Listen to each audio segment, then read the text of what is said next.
comportamento do ser humano, ele é sempre motivado pela busca do prazer ou a fuga à dor. Concordam comigo, amados? Abençoado seja o nosso dia. Então, nessa fuga aí da dor e a busca pelo prazer, nós tropeçamos em muitas coisas. E nossa mente nos auto-sabota. Ela consegue justificativas para que façamos exatamente aquilo que dará prazer à nossa carne. E quem nos ajudará nesse dilema? O Espírito Santo de Deus. A convivência diária, a comunhão com a palavra de Deus, nos dará condições de irmos além. E te digo muito mais. As nossas orações, como eu sempre falo lá em Judas, capítulo 1, versículo 20, estejamos sempre orando para edificação. Orarmos em língua, quem é batizado pelo Espírito Santo, e quem não é, que o peça. E quem ainda tem dificuldades, né? Mas como que é isso, pastora? Isso é muito confuso, você está sempre falando. Procure se inteirar mais, se informar, tá? Eu sempre falo, né, no Dave Robson, que foi o compêndio, o único que eu consegui a respeito do assunto, já por ser batizada desde 2001, 22 anos. Eu não entendi, não tinha ninguém para me explicar. Eu via que funcionava. Depois eu fui aprendendo que aquilo, em primeiro lugar, era aquilo que Jesus falava. A Bíblia fala, Jesus o João batizará, né, com água, mas virá o Espírito e batizará com fogo. E muitos, às vezes, o próprio Cornélio, né, ele foi batizado lá, primeiramente com o Espírito Santo, depois passou pelas águas. Isso é maravilhoso.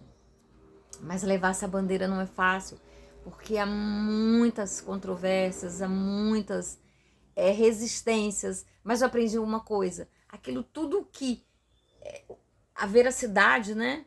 Vai ser até um pleonasmo que eu vou falar aqui. Vamos dizer diferente então, a força de uma verdade, ela é validada pelo combate que é feito a ela. A gente entende até esse combate, porque, né, no século passado, as pessoas eram batizadas e não compreendiam e não davam frutos. Então, o que as outras diziam? Ué, se você tem esse batismo e diz que tem essa ferramenta maravilhosa, mas não dá frutos, eu não quero isso não, isso aí não é verdade. Sendo que a Bíblia fala todo o tempo, né? Ela fala lá em Atos, ela fala em Coríntios. E o inimigo realmente, ele proporcionou isso aí. Eu não gosto de tecer elogios a ele, mas ele é estratégico. Ele sabe aonde fazermos com que tenhamos limitações de acesso a Deus, de poder, de condição de estarmos mais capacitados para a briga, para essa guerra que nós estamos vivendo. Não é verdade? Então, nós precisamos ter cuidado, porque vamos ter sentimentos, né? Uma coisa simples que eu falo, né? Mediante a alimentação, né? Eu vou comer só mato, eu vou abrir mão do açúcar, do glúten, das gorduras, e aí?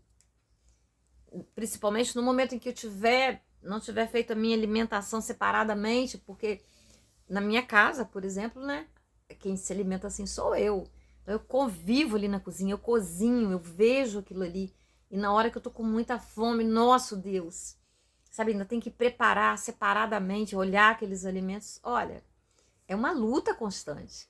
Mas para que esse foco, pastora? Para que esse objetivo? Para quem não ouviu ainda. Deus disse claramente para mim, filha, você não fará, você só fará um terço do que eu tenho para você fazer para mim, se você mudar radicalmente a sua alimentação. Tem alimentos inflamatórios, o leite, o próprio açúcar, o glúten. E a nossa, né, o nosso comércio, a nossa indústria está cheia disso aí, dos embutidos. E nós sabemos de muitas curas de pessoas que mudaram a alimentação e foram curadas. Isso é bíblico, sabe? Nós temos aí, né, Daniel, ele fez, né, a comida que Daniel rejeitou quando ele estava lá no cativeiro, foi levado como prisioneiro. Ele não se alimentava com as iguarias da mesa do rei. Ele se alimentava diferente, porque ele sabia toda essa alimentação que está, como que nós podemos dizer? Ela está comprometida. Ela vai circular pelo nosso cérebro e limitar a nossa capacidade de raciocínio, de sensibilidade para ouvir o Espírito Santo, além de tornar o nosso corpo doente, sabe?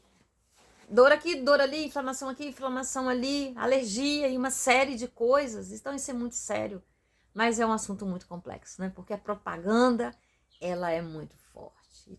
Tudo aí que é oferecido, 99%, gira em torno disso. E às vezes até o próprio alimento que você vai comprar, não contém isso, não contém. Mentira, contém sim. Se passar por uma avaliação, a grande maioria está sabotada também. O mundo jaz no maligno, a Bíblia diz. Então há muita mentira. Então, na verdade, é necessário ir muito além. Às vezes é necessário até ter a hortinha em casa, produzir as coisas. Então é trabalhoso. Mas e aí? Há sempre uma escolha. O que é que eu escolho? A que eu me dedico? O que vem primeiro na minha vida é o reino dos céus? Ou as outras coisas? Porque se for o reino dos céus, eu vou ter que renunciar a uma série de coisas. Eu vou ter uma vida muito diferente, realmente, do que a maioria das pessoas tem, pela minha escolha. Eu vou ser tida como alienígena, né?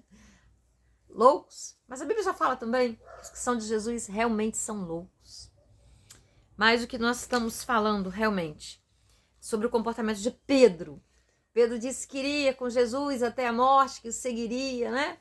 Ele era impulsivo. Pedro era do comportamento, tem o colérico, tem o melancólico, tem o fleumático e tem o sanguíneo.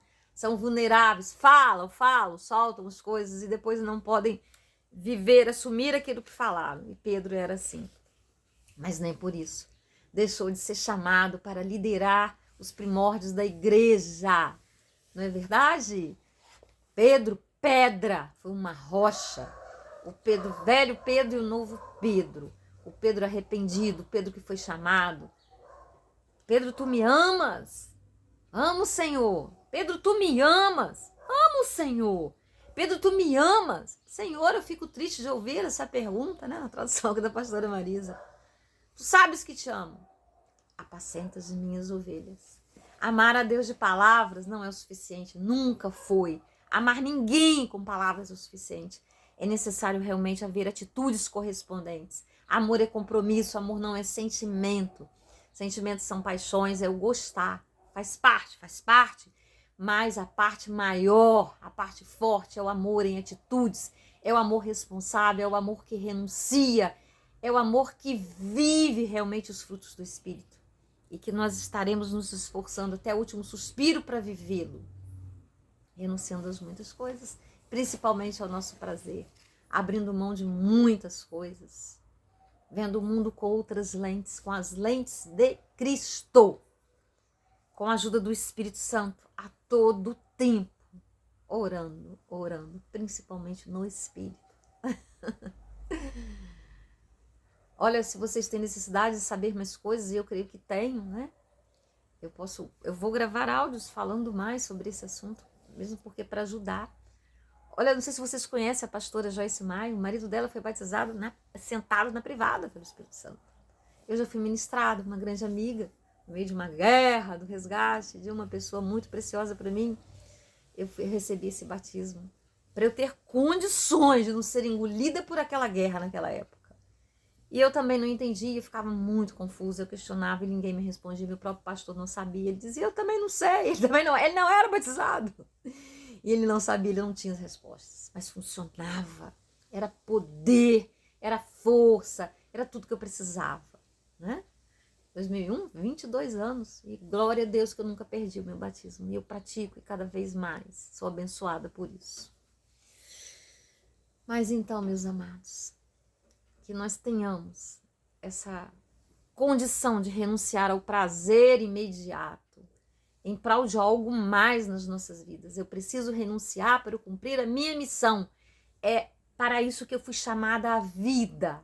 Então é necessário uma reflexão profunda, um inventário moral, um inventário do meu foco de vida, do meu maior desejo.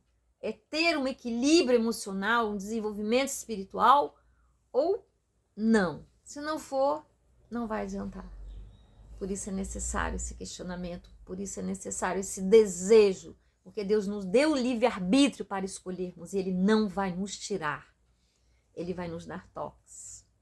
Ele vai nos dar situações as quais nós veremos que a primeira opção é a oração, é estar com Deus, porque Ele tudo pode e nada à nossa volta pode resolver as nossas situações, exceto esse Deus maravilhoso, esse Jesus Cristo que veio à Terra e morreu para nos tornarmos eternos. Glórias a Deus, aleluias, por essa dádiva.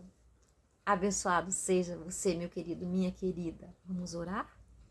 Pai Santo, Pai Justo, Fiel, tudo que eu falei aqui, Deus, só pode ser revelado ao mais profundo do ser de cada um, Senhor, com a Tua ajuda. Por isso eu te peço, Espírito Santo de Deus, atua em cada vida que estará ouvindo esse vídeo, Senhor. Faça a Tua obra, Deus. Eu te peço em nome de Jesus. E te louvo e te agradeço porque o Senhor ouviu a nossa oração, porque o Senhor sempre ouve, ó Deus. Tu conhece todas as necessidades, tu conhece todas as ansiedades, as angústias, Senhor. Tu conhece todas as verdades sobre esta vida que eu desconheço. E eu estou aqui no meu papel, Deus, de levar a Tua palavra. É a semente que eu jogo, o solo, Senhor. É o Senhor que cuida. Então cuida, Deus. Liberta, revela e dá a salvação, ó Deus, de uma vida que vale a pena ser vivida. Porque não é só aqui. Ela é eterna, Senhor. A eternidade está dentro de nós. Nós ansiamos por ela, Senhor. Querendo ou não, nós fomos feitos para ansiar pela eternidade, para sermos teus, ó Deus. Cauteriza o coração que já foi cauterizado nesse sentido, ó Deus. Em nome de Jesus eu te peço, sobre aquele que me ouve, ó Deus. Em nome de Jesus, eu te glorifico. Amém. Obrigada por acessar o canal. Obrigada por compartilhar os vídeos. Obrigada por se inscrever. Continue. Não fazemos a obra sozinhos. Nem Cristo a fez. Por isso eu conto com a sua ajuda. E te agradeço em nome de Jesus. Até o próximo vídeo. Um beijo no seu coração.